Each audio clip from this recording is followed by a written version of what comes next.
Hello YouTubers, hello and welcome back.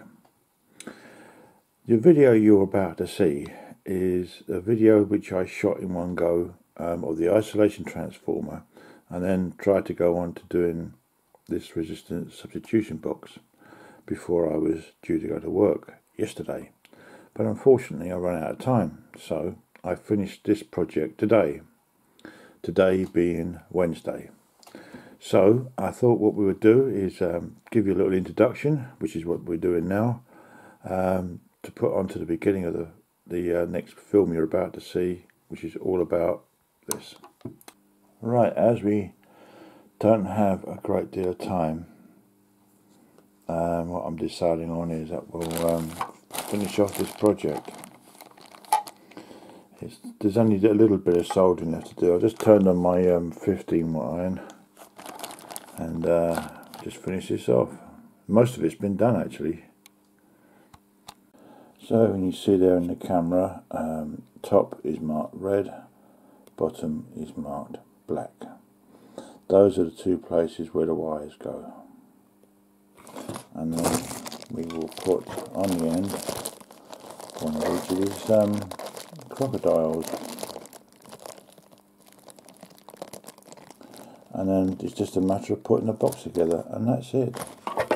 And we do a little test and see if we've actually wired it up correctly.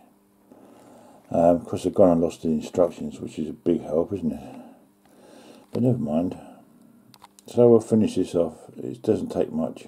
I'm going to use the thinner stranded wire for this.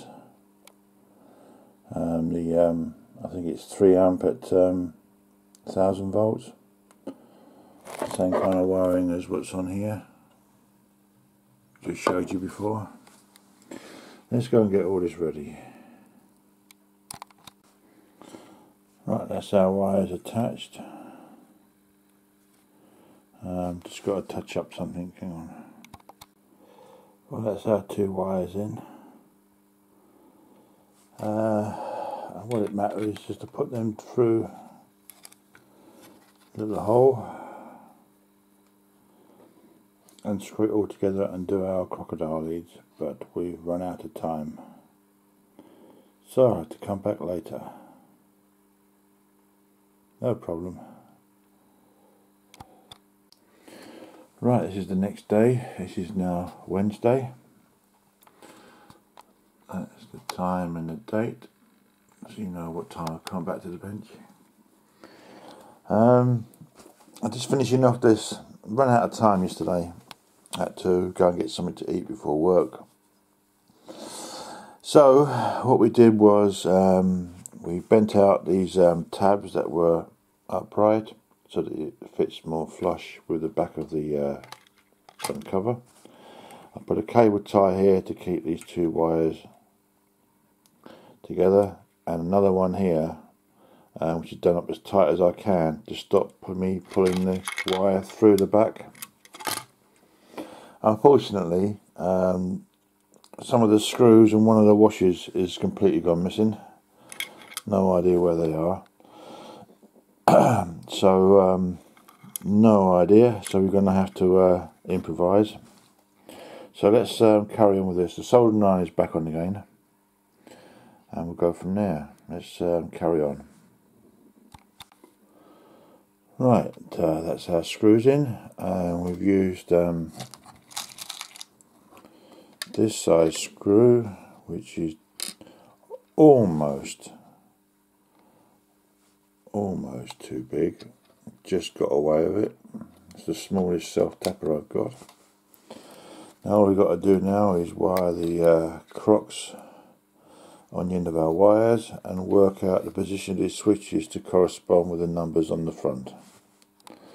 And done, easy peasy. Right, that's our croc leads on, soldered, using my solder gun. Brilliant, because 15-watt iron isn't enough to heat up the solder and the metal to solder that properly. Now we need to is get our multimeter out and stick on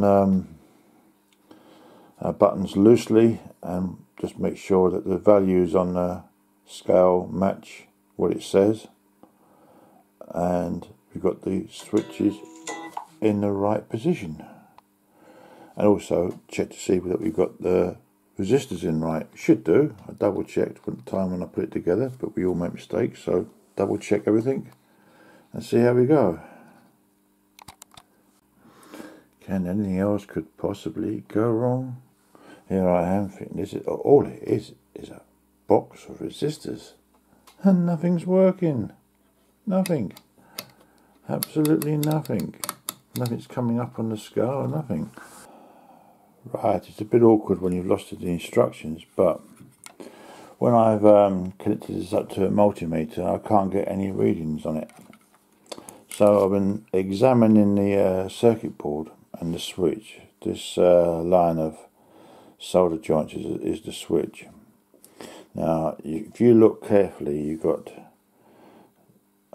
left and right. It means it's upside down, but as we're looking at it left and right, the rotary switches with the resistors going across. The resistors are going across to this, which is one side of the resistor, as they're all linked together. Now, when I've noticed that when I put a resistor as a jumper, just for trying it out, from here to here or here to here, I'm now then getting a reading on the multimeter. So it has something to do with these 2 points here. They need to be connected in somewhere. Without the instructions, it's a bit awkward. So what we'll do, we'll try putting jumpers across and see what works and see what resistances we have. Maybe we can work it out from that. So what we've done is we tag one wire on one end of the switch. We've got it switched towards this end, and look at the meter, it says 0. So I'll just shorten out the first pin to see what we get. So now we're getting a reading.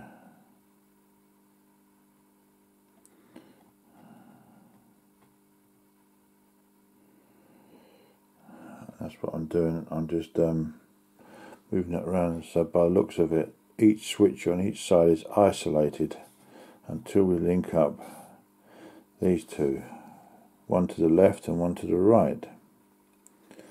The question is, where does it link to? There's nothing on the front of the board to say at all. Just two holes each side of the switch. So 2 seconds, need 2 pairs of hands. Right, I think I've sussed it.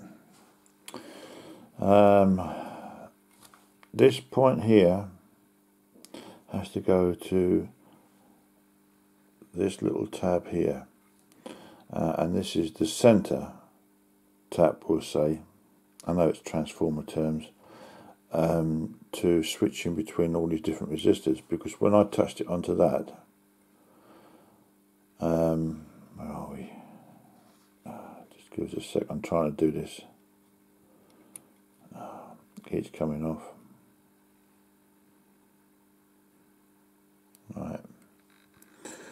That's what that's reading in ohms. 336 ohms. Well, my meter's finally gone off. But when I toggle the switch round, it's changing in value. So that means we need a jumper wire from here to centre pin there, that pin there, and the same this side, and then it will work. So we'll do that. I wish I hadn't lost the instructions. I'll show you what it looks like when we're done. Right, that's our 2 wires soldered in for our left and right hand side. So let's wire it all back up again and see what happens. Right, finally. Learned a little bit more about this box now. You can't add the 2 sides together. It's either the left hand side or it's the right hand side. At the moment it's set to K. So it says on, this is the scale that I'm going to read off, and I'm showing you the meter at the same time. At the moment it's supposed to be 6.8, that's 10, 22, 33, 47, 68, 100, so that's 1K I suppose, 220, 330, 470, 680, 1000. So I take that's 1 meg. That's 1 meg, 680 meg, 470 meg. Let me go down to K. So let's go on to the low side. Go on to ohms. This is ohms, should be 10 ohms, 22 ohms, 47 ohms,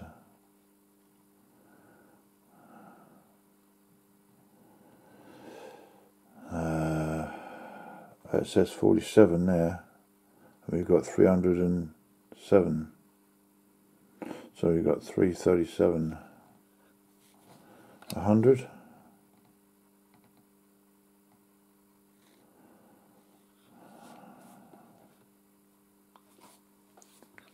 220,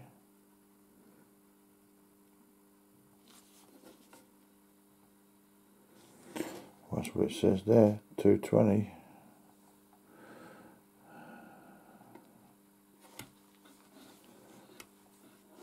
330. Hang on a minute, we must have this switch in the wrong position. That's 10, so let's stick it on 10. Alright, moving the knob around one. Right, 10, 22,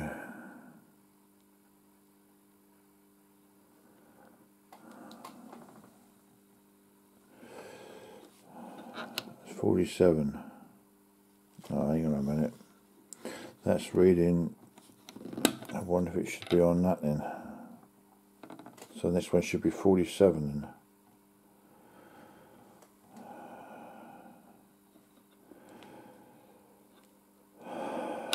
Right, 33. This is more like it, I think. 3300, 2200, 1000, 68.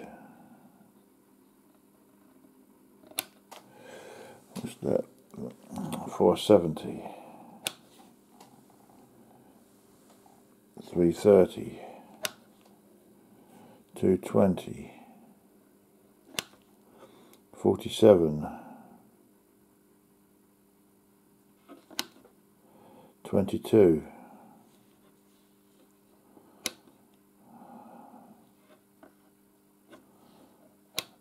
10. Oh, way.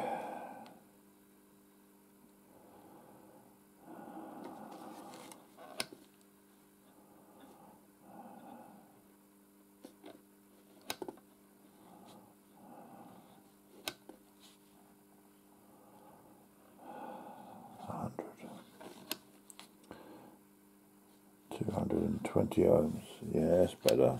330 ohms. 470 ohms. 680 ohms. 1000 ohms. 1K. We got 1K twice. 220. Sorry, 2200. 3300. 4700. That's more like it. Just getting the position of the switches and what it's pointing to in the right places. I'm happy with that, so we'll push them on. So that's that one. What I'll try and do is, this has gone on longer than I expected. We'll split this into two. One finishing off this resistance box, and the other one playing with the isolation over there. So that concludes the resistance substitution box. That's the model, whatever I sent for this from abroad. I think this came from America as well. Nearly everything I send for these days comes from America. Why can't anything be made in the UK? But there you go. So I'll say goodbye, and also I wish to wish all of you in America happy Independence Day. I know it's a bit late, but I hope you all had a good time celebrating Independence Day. I think your Independence Day in America is the same as our Christmas in the UK. So God bless, see you next time, and hopefully soon, maybe even today even, we might start taking some resistance readings and voltages on the Murphy, which is about time we did that. And by the way, when you look at it from a side view, you can see how much that tin can's leaning over. Doesn't look too bad from the back or the front. When it's in the case, it probably won't be as noticeable. Never mind. Catch you later.